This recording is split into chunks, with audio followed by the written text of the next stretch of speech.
Good morning दोस्तों। आप सभी का स्कोर बूस्टर सीरीज में स्वागत है। जैसा कि आप सभी को पता है कि इस सीरीज में हम लोग स्टैटिक जीके का रिवीजन करते हैं, क्योंकि हमारे एग्जामिनेशन में रिवीजन का बहुत इंपॉर्टेंट रोल है।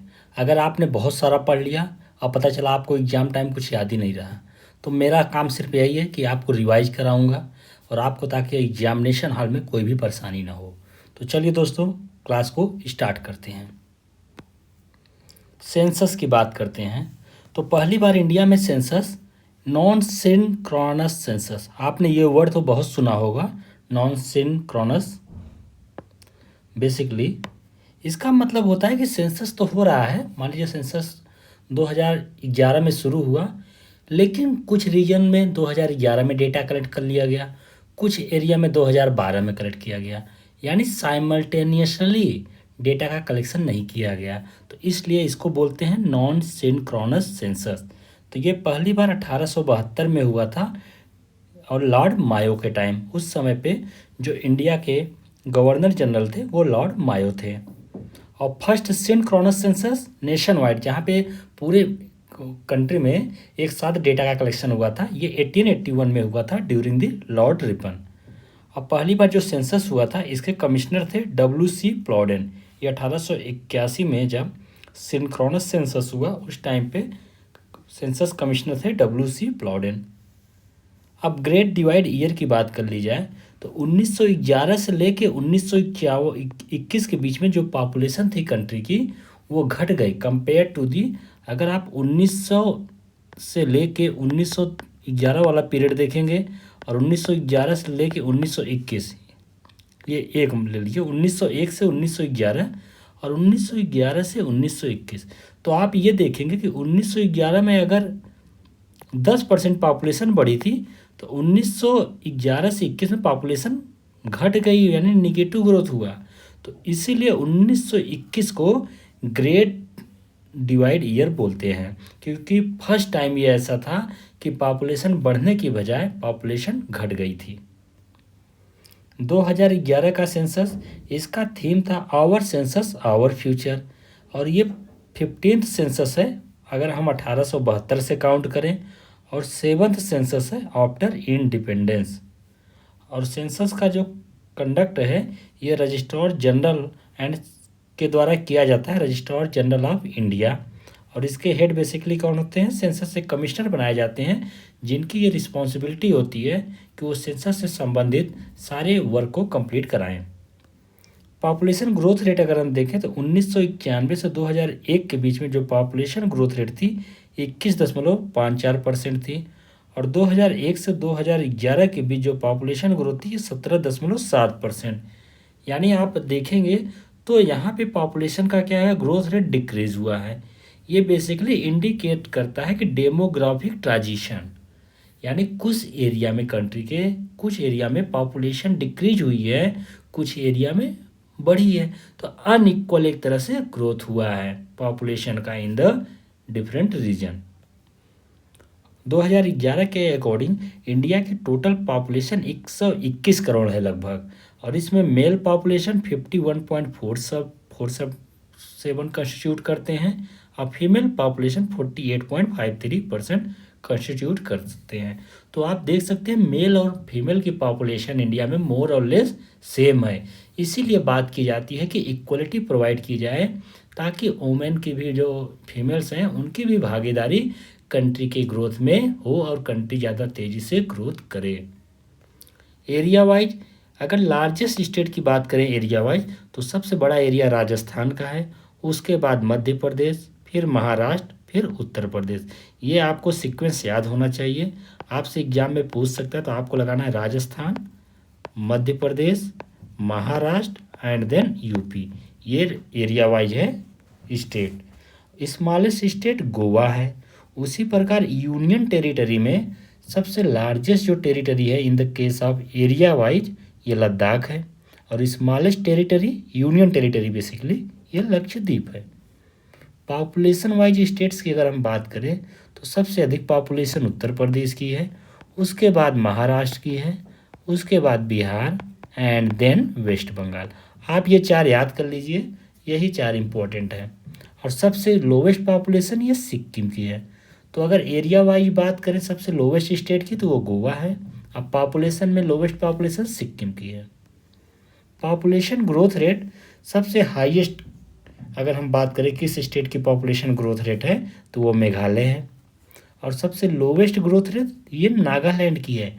बेसिकली नागालैंड की जो पॉपुलेशन है ना वो बढ़ने की बजाय घट गई है, यहाँ पे निगेटिव ग्रोथ रेट हुई है।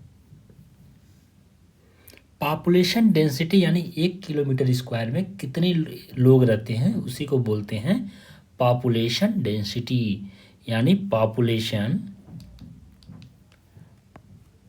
पॉपुलेशन पर किलोमीटर स्क्वायर, ये आपका हो गया पॉपुलेशन डेंसिटी।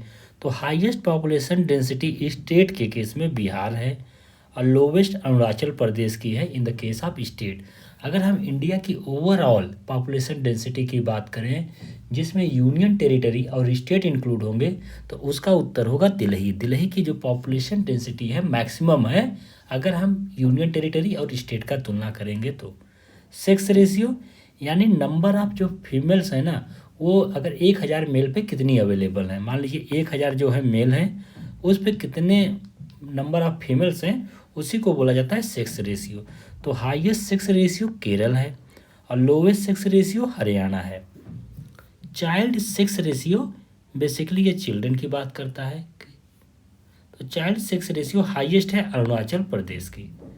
लिटरेसी रेट की बात की जाए तो इंडिया की टोटल लिटरेसी रेट 74.04% है, यानी इंडिया की जितनी पॉपुलेशन है उसमें से 74.04% पॉपुलेशन पढ़ी लिखी जनसंख्या है। ये 2011 के सेंसस के अकॉर्डिंग है।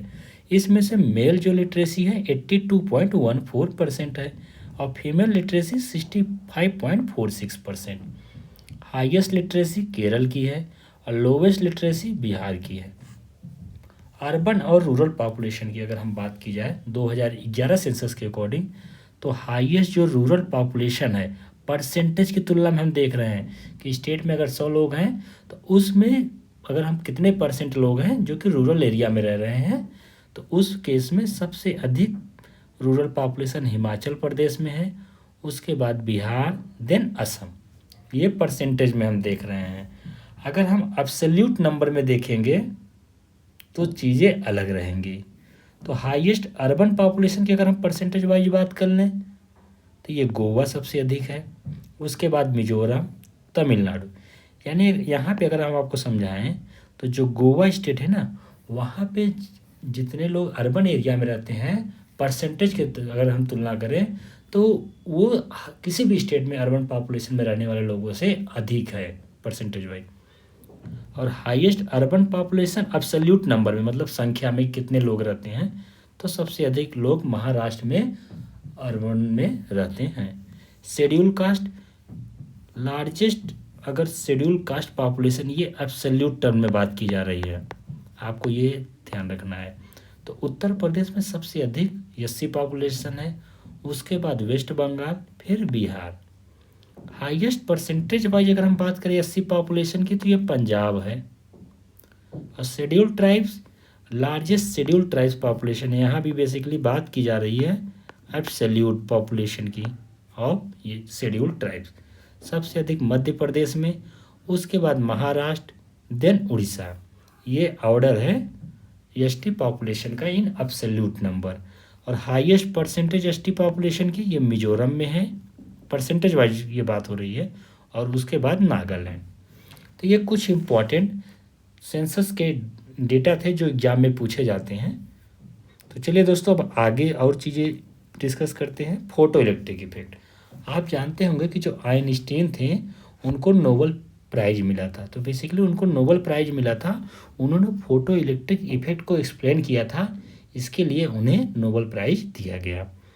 फोटो इलेक्ट्रिक इफेक्ट एक फिनोमिना है जिसमें बेसिकली ये अगर मेटल सरफेस है कोई तो इस पे जब इलेक्ट्रॉन ये सनलाइट है ना, ये लाइट है रेडिएशन बेसिकली, जब इस मेटल सरफेस पे पड़ती है तो ये देखा गया कि यहाँ से इलेक्ट्रॉन का एमिशन होता है। तो इसी पूरे फिनोमिना को बोला गया फोटो इलेक्ट्रिक इफेक्ट, क्योंकि फोटो मीन्स लाइट, जब लाइट पड़ रही है तो इसमें से एक इलेक्ट्रॉन निकल रहे हैं, यानी एक इलेक्ट्रिक इफेक्ट हो रहा है। तो लाइट जो है एक पार्टिकल्स के रूप में बिहेव करती है, जो पैकेट ऑफ लाइट्स के रूप में चलती है, जिसको बोलते हैं फोटान। जब ये फोटान मेटल सरफेस को हिट करती है तो फोटान में कुछ एनर्जी होगी। ये energy basically E is equal to H nu बोलिए या एच सी लैम्डा बोलिए। तो ये एनर्जी होती है ईच फोटान के पास। तो ये फोटान अपनी एनर्जी को इलेक्ट्रॉन के पास ट्रांसफ़र कर देता है। जब इलेक्ट्रॉन के पास एनर्जी ज़्यादा आ जाती है तो वो अपने वैलेंस बैंड से जो रहता है उससे वो बाहर निकल के वो फ्री हो जाते हैं और वो ट्रैवल करने लगते हैं। देखिए वो इलेक्ट्रॉन्स इजेक्ट हो जाते हैं और उसी को बोला जाता है फोटो इलेक्ट्रॉन्स। लेकिन जो लाइट मेटल पे पड़ रही है ना, उसके पास एक मिनिमम फ्रीक्वेंसी होनी चाहिए, मिनिमम एनर्जी होनी चाहिए for carry out photo electric effect. तो ये जो मिनिमम फ्रीक्वेंसी है इसको बोलते हैं थ्रेशोल्ड फ्रीक्वेंसी। अगर इस फ्रीक्वेंसी से नीचे अगर लाइट की फ्रीक्वेंसी है तो फोटो इलेक्ट्रिक फिनोमिना नहीं ऑब्जर्व की जाएगी, भले ही आप इंटेंसिटी ऑफ लाइट कितना भी बढ़ा दीजिए। यहाँ पे एच ई आपकी एनर्जी ऑफ फोटान है, एच प्लैंक्स कांस्टेंट है, और न्यू जो है फ्रीक्वेंसी ऑफ लाइट है। इसको मैंने ऊपर आपको बताया एच सी बाई लैम्डा भी लिख सकते हैं। लैम्डा आपका वेवलेंथ है, एच प्लैंक्स कांस्टेंट है, सी आपका स्पीड ऑफ लाइट है। बेसिकली जो सोलर सेल्स होते हैं, आप अपने घरों में सोलर पैनल्स लगवाए होंगे या आप देख रहे हैं गवर्नमेंट ऑफ इंडिया इसको बढ़ावा दे रही है। तो यहाँ पे जो फिनोमिना है फोटो इलेक्ट्रिक इफेक्ट ही देखी जाती है, और उसको एक्सप्लेन करने के लिए कि उसमें एनर्जी कैसे जनरेट हो रही है आपको फोटो इलेक्ट्रिक इफेक्ट को आना जरूरी है। करेवास ये बेसिकली लैकोस्ट्रेन डिपॉजिट्स हैं। जैसे कोई लेक फॉर्म होती है तो उसमें आप देखेंगे कुछ सराउंडिंग जो पेड़ पौधे हैं, जब उनकी डेड हो जाती है, उनके जो लीव्स हैं वो सब भी जब बारिश होती है तो उसके साथ वो लेक वाले एरिया में आ जाते हैं और लेक के बॉटम में वो डिपॉजिट हो जाते हैं। तो इसमें ऑर्गेनिज्म भी इन्वॉल्व होते हैं। तो ये सारे डिपॉजिट फॉर्म करते हैं करेवास को। ये कश्मीर वैली और भद्रवाह जम्मू में जो स्थित है, यहाँ पे आपको देखने को मिलेगा करेवास। करेवास बेसिकली फेमस है for the saffron cultivation. Saffron जो है, इसका जो सैफ्रॉन का जो पेड़ होता है ना, इसका जो स्टिग्मा होता है ये बेसिकली आप यूज करते हैं for the purpose of food. Rice bowl of India Krishna Godavari river के द्वारा, ये जैसे ये कृष्णा रिवर है, ये गोदावरी रिवर है, कृष्णा गोदावरी, इनके द्वारा आंध्र प्रदेश के पास एक डेल्टा बनता है, इसी को बोलते हैं कृष्णा गोदावरी डेल्टा। यहाँ पे अलुवियल सॉइल है क्योंकि इन रिवर के द्वारा सेडिमेंट्स लाए जाते हैं जो डिपॉजिट कर दिए जाते हैं, जिससे अलुवियल सॉइल का फॉर्मेशन होता है। तो यहाँ पे राइस का हाई प्रोडक्टिविटी है, जिसके कारण इसे राइस बाउल ऑफ इंडिया बोलते हैं। एल्युमिनियम के कुछ इंपॉर्टेंट ओर्स हैं, बॉक्साइट, कॉलिनाइट। कॉलिनाइट मीन्स होता है Al2, aluminium hydroxide, silicon oxide. Iron के कुछ इंपॉर्टेंट ओर्स हैं, हेमेटाइट Fe2O3, हेमेटाइट या magnetite Fe3O4, siderite, iron carbonate, iron pyrites Fe2। Copper के ओर हैं malachite, copper carbonate dot copper hydroxide. Zinc के important ore हैं स्फेलेराइट, जिंक ब्लेंड, कैलामाइन यानी zinc carbonate, and zincite basically zinc oxide. SR. Rao के according, SR. Rao का ये कहना था कि जो इंडस वैली सिविलाइजेशन थी वहाँ पे जो लोगों के पास गोल्ड थे वो बेसिकली गोल्ड जो कोलार एंड हट्टी गोल्ड माइंस है कर्नाटक में, वहाँ से इंपोर्ट की जाती थी।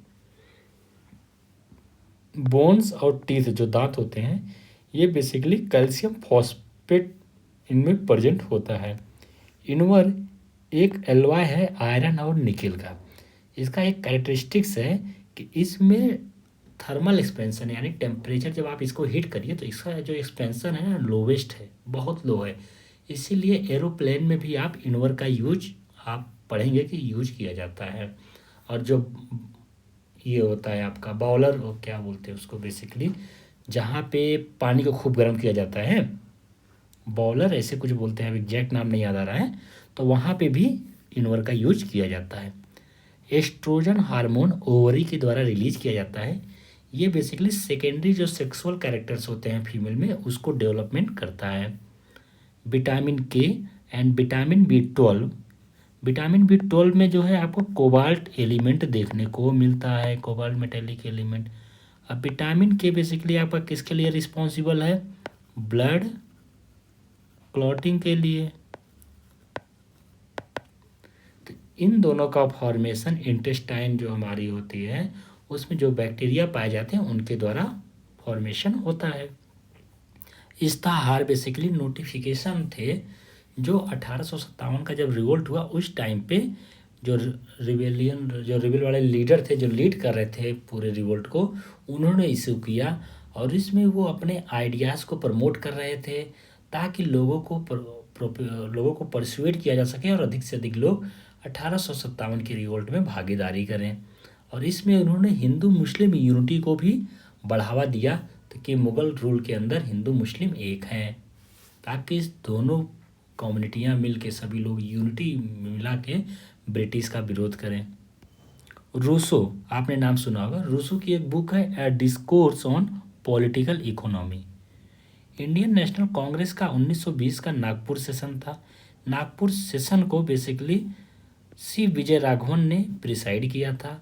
यहाँ पे C.R. दास ने नॉन कोऑपरेशन मूवमेंट्स का रिजोल्यूशन प्रस्तुत किया था और गांधी जी का प्लान था ये बेसिकली नॉन कोऑपरेशन मूवमेंट का against the British government.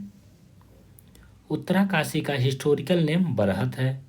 Playa, जैसे ये जो डिजर्ट वाले एरिया होते हैं जब वहाँ पे बारिश होती है तो जैसे अगर बारिश होगी कोई किसी रीजन में तो ढलान वाले एरिया में पानी जहाँ पे इकट्ठा होगा तो वो अपने आसपास से क्या लाएगा, जो सेडिमेंट्स होंगे सैंड होंगे उनको भी डिपोजिट ला देगा। और जब ये वाटर यहाँ से एवापोरेट हो जाएगा तो यहाँ पे आपको सेडिमेंट्स देखने को मिलेंगे। तो बेसिकली इसी ये है, ये टेम्परेरी लेक्स बन रही है ना, इसी को बोलते हैं प्लाया लेक। ये टेम्परेरी लेक्स है क्योंकि जैसे ही पानी बंद हुआ धूप हुई एवापोरेशन होगा और ये जो है पूरा वाटर एवापोरेट हो जाएगा। नैनीताल लेक, ये एक नेचुरल फ्रेश वाटर लेक है जिसका ओरिजिन टेक्टोनिक इन नेचर है। जो प्लेट टेक्टोनिक्स आपने पढ़ी होगी उसके कारण इसका ओरिजिन हुआ है, लेकिन कंटिन्यूस यहाँ पे लैंडस्लाइड्स की फिनोमिना होती रहती है जिसके कारण अब नैनीताल आप लेक देखेंगे तो ये क्रेसेंट शेप में दिखती है, कुछ इस टाइप का। दामिनी को, ये जो राजमहल हिल रहा है झारखंड में, यहाँ का जो एरिया था यहाँ पे जो संथाल ट्राइब्स रहती थी ना, इन्हीं को बेसिकली इनके सेटलमेंट को दामिनी को डिक्लेयर कर दिया गया था by the British government in 1832। Seventh amendment act 1956, इसके तहत ये बोला गया कि दो से अधिक स्टेट यूनियन टेरिटरी के लिए भी सेम हाई कोर्ट हो सकता है। इंडिया में टोटल 25 हाई कोर्ट्स हैं अभी के समय। आंध्र प्रदेश सबसे लेटेस्ट हाई कोर्ट है जो 2019 में बना और तेलंगाना हाई कोर्ट 1954 में। People's union for civil liberty versus union of India 2001 वाले केस में सुप्रीम कोर्ट ने बोला कि जो राइट टू फूड है ये फंडामेंटल राइट्स है under article 21। Hidden hunger, basically कुछ मिनरल्स और विटामिन्स, बेसिकली विटामिन्स और मिनरल्स जो होते हैं ये हमारी बॉडी को स्मॉल क्वांटिटी में रिक्वायर्ड होते हैं ताकि हमारी बॉडी का हेल्थ मेंटेन रहे, हमारे ग्रोथ को ये सपोर्ट करें और बॉडी की प्रॉपर फंक्शनिंग हो सके। तो इसीलिए इनको बोला जाता है micro nutrients.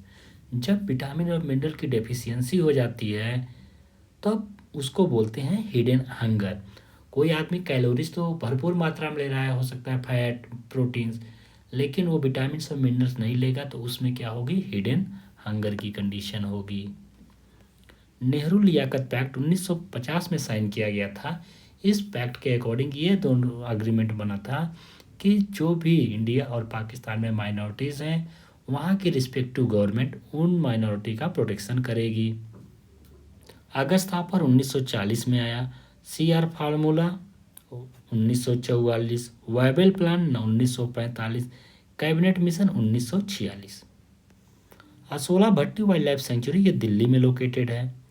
Kuldeep Nayar versus union of India 2006, इस केस में सुप्रीम कोर्ट ने बोला कि जो फेडरलिज्म है, basically division of power between the centre and state, ये बेसिक स्ट्रक्चर का पार्ट है, बेसिक फीचर है कॉन्स्टिट्यूशन का। यानी पार्लियामेंट अगर संविधान का अमेंडमेंट कर रही है तो वो फेडरलिज्म को चेंज नहीं कर सकती, क्योंकि ये बेसिक फीचर का पार्ट बन गया है। 73rd अमेंडमेंट एक्ट 1992 में आया, और ये इफेक्ट में कब आया था आप जानते होंगे, 24 अप्रैल 1993 को। इसीलिए 24 अप्रैल को नेशनल पंचायती राज डे भी सेलिब्रेट किया जाता है। तो पहला स्टेट जो 73rd अमेंडमेंट एक्ट 1992 के प्रोविज़न को इम्प्लीमेंट किया वो था आपका मध्य प्रदेश। इंडिया का जो नेशनल कैलेंडर है ये शाक एरा पे बेस्ड ऑन है, और इसको अडॉप्ट किया था 22 मार्च 1957 को। नेटू मैरिज एक्ट 1872 में आया, और ये ड्यूरिंग लॉर्ड नॉर्थब्रुक इनके टाइम पीरियड पे इस एक्ट को इनैक्ट किया गया था। सियासतनाम एक बुक है जिसको निजामुल मुल्क तुसी ने लिखी है। इस बुक में बेसिकली इक्ता सिस्टम का वर्णन है। इक्ता सिस्टम जो थी इल्तुतमिश के द्वारा इंट्रोड्यूस की गई थी। इस सिस्टम में बेसिकली ये था कि जो मिलिट्री कमांडर्स या जो गवर्नमेंट सर्वेंट्स बेसिकली होते थे उनको कैश सैलरी न देके उनको एक लैंड का हिस्सा दिया जाता था, जहाँ से वो टैक्स रेवेन्यू को कलेक्ट करते थे, और जो सरप्लस अमाउंट होता था उसको स्टेट की ट्रेजरी में जमा करवा देते थे। हठ योग ये बेसिकली फिजिकल पोस्चर यानी आसनास को डिनोट करता है। इसको नाथपंथीस लोग प्रैक्टिस करते हैं। नाथपंथीस लोग ऐसे लोग हैं जो बेसिकली किसी भी भगवान की मूर्त को नहीं मानते। वो बोलते हैं कि गॉड का कोई आकार नहीं है, गॉड फार्मलेस है, यानी उनका कोई शेप नहीं है, कोई पिक्चर फॉर्म में गॉड को नहीं दिया जा सकता। और ये बोलते थे कि मेडिटेशन एक तरीका है साल्वेशन का। दामोदर रिवर रिफ्ट वैली से फ्लो होती है। माउंटेन रेंजेस कुछ है इंपॉर्टेंट वेस्ट टू ईस्ट, जैसे आप ये मैप ड्रा करेंगे तो यहाँ पे आपका सतपुड़ा है। सतपुड़ा पर आपको महादेव, मैकाले, छोटा नागपुर देखने को मिलेगा। जो ट्रॉपिकल सवाना ग्रासलैंड है अफ्रीका के, इसको बोलते हैं land of big game. Kyoto protocol को 1997 में एडॉप्ट किया गया था, और ये बेसिकली रिलेटेड है climate change and reduction of green house gas emissions. इसमें total 6 green house gas cover हैं: carbon dioxide, methane, nitrogen oxide, N2O, nitrogen oxide नहीं है, ये नाइट्रस ऑक्साइड है, HFC, PFC एंड SF6। ये 6 ग्रीन हाउस गैसेस हैं जो Kyoto protocol के अंदर कवर की गई थी, और ये टारगेट रखा गया था कि इनका रिडक्शन किया जाएगा। Konark wild life century Orissa में स्थित है। ग्लोबल 500 अवार्ड ये यूनाइटेड नेशन एनवायरनमेंट प्रोग्राम के द्वारा दिया जाता है, और ये एनवायरनमेंट प्रोटेक्शन से संबंधित अवार्ड है। जो मदर मिल्क होता है ये एक तरह से कंप्लीट डाइट है, लेकिन इसमें आयरन की कमी होती है, इसमें आयरन का अमाउंट लो होता है। विटामिन ई ये आपको व्हीट जर्म ऑयल में मिलेगा। विटामिन B6 राइस ब्राउन में, और विटामिन के अल्फा। इंडिया का पहला ऑर्गेनिक स्टेट सिक्किम है, और पहला ऑर्गेनिक यूनियन टेरिटरी ये लक्षद्वीप है। स्टेट ऑफ तमिलनाडु वर्सेस के बालू 2017, इस केस में सुप्रीम कोर्ट ने लिक्वर सेल यानी जो अल्कोहल होती है इसके सेल को बैन कर दिया था within 500 meter of highway. यानी अगर ये कोई हाईवे है तो ये 500 मीटर एरिया जो है इसके बगल में, यहाँ इसके अंडर में कोई भी अल्कोहल की शॉप नहीं होगी, जो भी शॉप होगी इसके बाहर होगी। Rise and growth of economic nationalism in India, ये बुक बिपिन चंद्र के द्वारा लिखी गई है। मोहम्मद हुसैन जो थे ये कश्मीरी पोइट्स थे और ये कश्मीर से आके अकबर के कोर्ट में ये आ गए थे बाद में। तो और अकबर ने इनको इनकी कैलीग्राफी देख के इनको जरीन कलाम यानी गोल्डन पेन की उपाधि दी थी। धनपाल जो पोएट थे ये भोज जो किंग थे इनके कोर्ट में थे और इन्होंने जैनिज्म को अडॉप्ट किया था। आर्टिकल 311 में सिविल जो सर्वेंट्स होते हैं उनको प्रोटेक्शन प्रोवाइड की गई है। इसमें बेसिकली ये बोला गया है कि कोई भी सिविल जो सर्वेंट्स हैं वो बेसिकली डिसमिस नहीं, उनको सर्विस से नहीं निकाला जा सकता अपॉइंटिंग अथॉरिटी से लोअर। यानी अगर आपको प्रेसिडेंट अपॉइंट कर रहे हैं तो आपको प्रेसिडेंट ही आपको रिमूव करेंगे। यानी आपको अगर मान लीजिए चीफ मिनिस्टर आपको अपॉइंट कर रहे हैं तो चीफ मिनिस्टर से लोअर जो अथॉरिटी होगी वो आपको रिमूव नहीं कर सकती। इस एक्ट में ऐसा बोला गया है। और डिसमिसल से पहले एक अपॉर्चुनिटी दी जाएगी जहाँ पे इंडिविजुअल जो सर्वेंट्स हैं सिविल सर्वेंट वो अपनी एक्सप्लेनेशन को दे सके। एटॉल ये बेसिकली जो कोरल रीफ है वो बेसिकली एक अटॉल फॉर्म करती हैं जैसे इस टाइप का कि यहाँ पे पानी रहेगा इधर भी पानी रहेगा लेकिन यहाँ पर क्या बन जाएगा अटॉल बन जाएगा। तो ये कुछ आइलैंड टाइप का होता है और ये रिंग शेप्ड होता है। इसको हम डिस्कस करेंगे कभी अच्छे से। जियोग्राफी टर्म को इरेटोस्थेनस ने कॉइन किया था। मेगास्थनीस ने अपनी बुक में ये बोला है कि जो ब्राह्मणास एंड सर्वनास थे ये ग्रेट फिलोसोफर्स थे। नो सिफिर बुक जो है अमीर खुसरो को द्वारा लिखी गई है। इस बुक में अमीर खुसरो ने इंडिया के climate, Sanskrit, art, music, culture को की बहुत बढ़ाई की है। कश्मीरी हिस्टोरियंस जोना राजा और श्रीवरा ये दो ऐसे हिस्टोरियंस थे जिन्होंने राजतरंगिनी, ये राजतरंगिनी आप जानते होंगे कल्हण के द्वारा लिखी गई, लेकिन कल्हण के लिखने के बाद भी इसमें कुछ चीज़ें ऐड की गई, इसके वर्क को आगे लिखा गया तो उसको जोना राजा और श्रीवरा ने इसको कंटिन्यू किया था आफ्टर कल्हण। अपभ्रंश लैंग्वेज ये बेसिकली प्राकृतिक और संस्कृत को मिला के ये बेसिकली ये लैंग्वेज बनी थी जिसको 6th सेंचुरी में रिकॉग्नाइज किया गया था। बीजिंग डिक्लेरेशन 1995 का है। इस डिक्लेरेशन के अकॉर्डिंग वुमेन एम्पावरमेंट की बात की गई है कि और टोटल 12 एरिया चूज ऐसे डिसाइड किए गए हैं जो कि एक कंसर्निंग एरिया है जहाँ पे फीमेल एक्सप्लॉयटेशन फेस करती हैं। सुश्रुता को फादर ऑफ सर्जरी बोला जाता है इन इंडिया। इनकी बुक है सुश्रुता संहिता। इनका जो कंट्रीब्यूशन है सर्जरी, राइनोप्लास्टी जो कि नोज रिकंस्ट्रक्शन से संबंधित है। हस्त्यायुर्वेदा ये वेटरनरी साइंस से संबंधित है। इसके ऑथर पलकप्या हैं और ये एलिफेंट केयर और मेडिसिन से संबंधित है। महाबलीपुरम टेम्पल ये यहाँ पे बेसिकली पंचरथ टेम्पल है जिसको मोनोलिथिक रॉक से बनाया गया है और इसको नरसिम्हवर्मन वन जो कि पल्लवा डायनेस्टी के रूलर थे इन्होंने बनवाया था। ये देखिए मोनोलिथिक स्ट्रक्चर है और ये जो चैरियट्स होते हैं जो रथ होते हैं उससे रिजेंबल करता है। जहांगीर ने अपने पुत्र खुसरो को ब्लाइंड करवा दिया था। अहमद सरेहिंदी जो कि एक सूफी संत थे इनको भी इम्प्रिजन करवा दिया, जेल में बंद करवा दिया। और गुरु अर्जन देव जो कि 5th सिख गुरु थे इनको जो है एक्सिक्यूट करवा दिया था और इसलिए गुरु अर्जन देव को फर्स्ट सिख शहीद भी बोला जाता है। और गुरु हरगोविंद जो कि 6वें सिख गुरु थे इनको जहांगीर ने इम्प्रिजन करवा दिया था। हरियाणा का फॉर्मेशन 1966 में हुआ on the recommendation of Hukum Singh committee. Vaishnav Jana To ये आपने अगर गांधी फिल्म देखी होगी तो आपने ये सुना भी होगा। वैष्णव जना तो ये गांधी जी का फेवरेट भजन था। इसको नरसिंह महतो ने लिखा था। मंजानिक ये बेसिकली एक जैसे गुलेल नहीं होती गाँव में, अब तो फिलहाल बहुत कम ही देखने को मिलती है बच्चों के पास, तो ये बेसिकली वही थी एंशियंट टाइम में। कुछ संस्कृत ग्रामर से संबंधित कुछ बुक हैं जैसे पनीनी ने अष्टाध्यायी लिखी, कात्यायन वर्तिकास, पतंजलि की महाभाष्य। मार्कांडेश्वर टेम्पल ये गढ़चिरोली डिस्ट्रिक्ट महाराष्ट्र में स्थित है। इसको खजुराहो ऑफ विदर्भा भी बोलते हैं। जो पॉलिश्ड राइस होता है ये बहुत इंपॉर्टेंट है।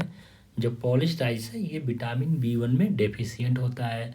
तो जो लोग पॉलिश्ड राइस का कंजम्पशन करते हैं तो उनमें विटामिन B1 की डेफिशिएंसी हो जाएगी। और आपने पहले, अगर आपको याद होगा कि हमने पढ़ा है कि विटामिन B1 की डेफिशिएंसी से बेरी डिसीज होता है। बिब्लियोमेट्री एक इंफॉर्मेशन मैनेजमेंट टूल्स है। बस इतना आप समझ लीजिए कि जो भी हमारे पास ढेर सारी इंफॉर्मेशन होती है डिफरेंट सेक्टर से संबंधित, उसको कैसे मैनेज करना है वो बेसिकली बिब्लियोमेट्री के द्वारा उसको मैनेज किया जाता है। 15 से 59 साल के बीच की जो पॉपुलेशन है हमारे देश के, इंडिया के, ये अधिक है, जिसके कारण जो डिपेंडेंट पॉपुलेशन है ना वो कम लगती है इनके रिस्पेक्ट में। और जब डिपेंडेंसी रेशियो आप कैलकुलेट करेंगे तो वो भी डिक्लाइनिंग आता है। असिमिलेशन मतलब जब हम कुछ खाते हैं तो हमारी बॉडी एब्जॉर्ब कर लेती है उससे। तो यहीं पे बात की जा रही है कि जो विटामिन, फैट्स, कार्बोहाइड्रेट्स, प्रोटीन आप सुनते रहते हैं, न्यूट्रिएंट्स डिफरेंट, तो ये हमारी बॉडी में किस फॉर्म में एब्जॉर्ब होते हैं। तो जो विटामिन्स है इसको हमारी बॉडी विटामिन्स के रूप में ही एब्जॉर्ब कर लेती है। एसिमिलेशन मीन्स बेसिकली आप समझ लीजिए पाचन, किस रूप में पाचन होता है। अब फैट का पाचन जो है फैटी एसिड और ग्लिसरॉल जिसको लिपिड्स बोलते हैं इस फॉर्म में, कार्बोहाइड्रेट्स ग्लूकोज के रूप में, प्रोटीन अमीनो एसिड्स के रूप में एब्जॉर्ब होती है बॉडी में। 1857 का रिवोल्ट तो आप सभी ने जानते होंगे। इस रिवोल्ट पे कुछ बुक्स लिखी गई हैं डिफरेंट लोगों के द्वारा। तो जैसे कार्ल मार्क्स ने बुक लिखी है the first Indian war of independence 1857 से 59 तक। सैयद अहमद खान ने causes of Indian revolt. Vinayak Damodar Savarkar ने लिखी है the Indian war of independence 1909। RC Majumdar the sepoy mutiny and the revolt of 1857। यशन सेन की बुक है 1857। ये बुक आपको याद होनी चाहिए, ये बार बार हम पढ़ेंगे तो याद हो जाएगा। पैरेलल क्रॉपिंग बेसिकली मतलब होता है कि किसी दो क्रॉप को एक साथ उगाना और ऐसी क्रॉप को चूज करना कि उन दोनों में कंपटीशन ना हो। ठीक है, यानी जो लाइट है, वाटर है, न्यूट्रिएंट्स है, तो इनके लिए उनमें आपस में जब कंपटीशन नहीं होगा तो रिसोर्स का यूटिलाइजेशन बहुत एफिशिएंट तरीके से होगा। जैसे वेट और मस्टर्ड, गेहूं और सरसों को साथ में उगाया जाता है।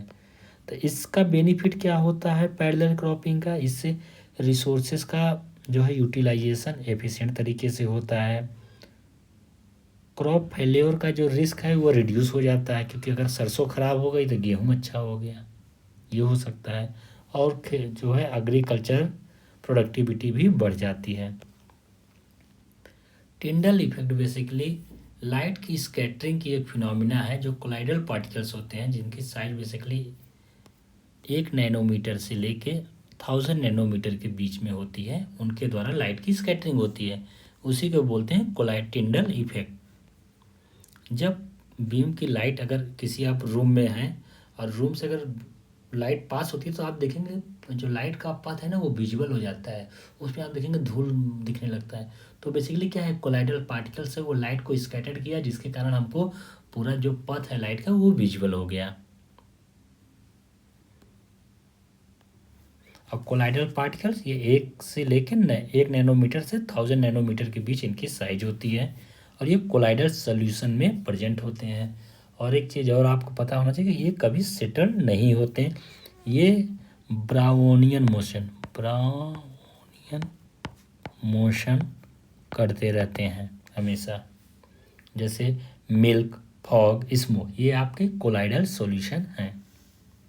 वर्ल्ड हेल्थ ऑर्गेनाइजेशन, इसकी स्थापना 7 अप्रैल 1948 को की गई थी। इसीलिए आप देखेंगे वर्ल्ड हेल्थ डे 7 अप्रैल को मनाया जाता है। इसका हेडक्वार्टर जिनेवा स्विट्जरलैंड में है। इसके रीजनल ऑफिसेस डिफरेंट प्लेसेस पे हैं, Africa, Europe, south east Asia, eastern Mediterranean, western Pacific America में आपको इसके रीजनल ऑफिसेस देखने को मिलेंगे। ये कुछ इंपॉर्टेंट रिपोर्ट पब्लिश करता है, जैसे world health report, global nutrition report, world vision report, ambient air pollution report, world report on hearing. ये रिपोर्ट बहुत इंपॉर्टेंट है। एक ये रिपोर्ट, एक ये, क्योंकि यहाँ पे कन्फ्यूजन हो सकता है। ग्लोबल न्यूट्रिशन रिपोर्ट आप सोचेंगे food and agriculture organisation release करती है, जो कि आपका ये गलत हो जाएगा। एम्बिएंट एयर पोल्यूशन रिपोर्ट में आप कोई पॉल्यूशन से संबंधित ऑर्गेनाइजेशन को चूज़ करेंगे, वहाँ भी ये मिस्टेक हो जाएगा। ये दो तो आपको मस्ट है, याद होना ही चाहिए। ग्लोबल स्टॉक इंडाइसेस, जैसे जापान का जो शेयर मार्केट है उसको निक्की 225, साउथ कोरिया का कोस्पी, हांगकांग का हैंगसेंग, यूनाइटेड किंगडम का FTSE 100, United state of America का S&P 500, डॉ जोन्स, जर्मनी का डैक्स, चाइना का संघाई कंपोजिट और इंडिया का तो आप जानते हैं Sensex and Nifty 50। Under article 32 supreme court जो है रिट इशू करता है, और under article 226 high court writ issue करता है। तो ये कुछ इंपॉर्टेंट रिट्स हैं 5 टाइप के। हैबियस कॉर्पस मीन्स होता है to have the body of, mandamus means we command, certiorari means quash order, prohibition means stop lower court, quo warranto means by what authority. Prime minister का जो office है इसका origin 1947 में हुआ था as a prime minister secretariat के रूप में, और 1977 में इसको प्राइम मिनिस्टर ऑफिस बनाया जाने लगा ड्यूरिंग दी मोरारजी देसाई। ये एक नॉन कॉन्स्टिट्यूशनल बॉडी है, यानी इसका कॉन्स्टिट्यूशन में आपको मेंशन नहीं मिलेगा। नॉन स्टेचुटरी है, यानी ये किसी भी पार्लियामेंट के एक्ट के द्वारा नहीं बना है। ये एग्जीक्यूटिव बॉडी है, यानी जो काउंसिल ऑफ मिनिस्टर है या आप जिसको एग्जीक्यूटिव बोलते हैं, ये उसके नोटिफिकेशन के जरिए ये बॉडी क्रिएट की गई है, जो प्राइम मिनिस्टर को असिस्ट करती है in taking different decisions. Pygmy tribe Congo basin में देखने को मिलेगा अफ्रीका में, अंगामी ट्राइब नागालैंड में, आयनू ट्राइब जापान में। Physical quality of life index, इसको मॉरिस डी मॉरिस ने डेवलप की। इसमें basically literacy, infant mortality, life expectancy, ये 3 चीज़ों को देखते हुए इस इंडेक्स को निकाला जाता है। ह्यूमन डेवलपमेंट इंडेक्स, इसको डेवलप करने वाले व्यक्ति हैं महबूब ul Haq. Monetary versus physical policy, monetary policy reserve bank of India के द्वारा लाई जाती है। जो आप सुनते होंगे न्यूज़पेपर में कि reserve bank of India repo rate को टाइम टू टाइम चेंज करती रहती है, ताकि मार्केट में लिक्विडिटी का कंट्रोल रहे और इन्फ्लेशन कंट्रोल रहे। और physical policy government of India के द्वारा लाई जाती है। आप बजट गवर्नमेंट लाती है तो वो एक तरह से फिजिकल पॉलिसी ही है, जहाँ पे गवर्नमेंट डिफरेंट स्कीम जिसके जरिए गवर्नमेंट एक्सपेंडिचर करती है, और टैक्सेशन पॉलिसी लाती है जिसके जरिए गवर्नमेंट मार्केट से पैसे को लेती है, तो वो रिवेन्यू एक टाइप हो गया। अगर गवर्नमेंट रेपो रेट डिक्रीज कर दे रही है तो ये गवर्नमेंट रेपो रेट नहीं डिक्रीज करेगी, RBI करेगा। हमने ऊपर अभी देखा ना मॉनेटरी पॉलिसी। रेपो रेट को जब RBI डिक्रीज करता है तो इससे क्या होगा, सस्ता लोन मिलेगा लोगों को। रेपो रेट कम करने का मतलब हो गया कि जो बैंक है, बैंक का कम इंटरेस्ट रेट पे RBI से लोन ले सकते हैं। तो जब बैंकों को कम रेट पे लोन मिलेगा तो बैंक जो अपने कस्टमर को लोन देंगे तो वो भी कम ही पैसे पे देंगे, कम ही रेट ऑफ इंटरेस्ट पे। तो इस केस में जो बारोवर्स होते हैं ये उनके लिए फ़ायदेमंद होता है, लेकिन जो डिपॉजिटर्स होते हैं, जो लोग बैंक में पैसा जमा करते हैं, ये उनके लिए घाटे का सौदा होता है। वाइब कोडिंग, ये बेसिकली AI बेस्ड कोडिंग है। जैसे अभी ChatGPT, जेमिनाई AI, ये ऐसे टूल्स आ गए हैं जिसके ज़रिए आप केवल आपको कैसी कोडिंग चाहिए, क्या क्या रिक्वायरमेंट चाहिए, आप इंस्ट्रक्शन दे देंगे, आपको एक प्रॉम्प्ट बेस्ड एक बेसिकली बना बनाया आपको सॉफ्टवेयर मिल जाएगा, आपको सिर्फ रन करना पड़ेगा। तो इसी को बोलते हैं वाइब कोडिंग।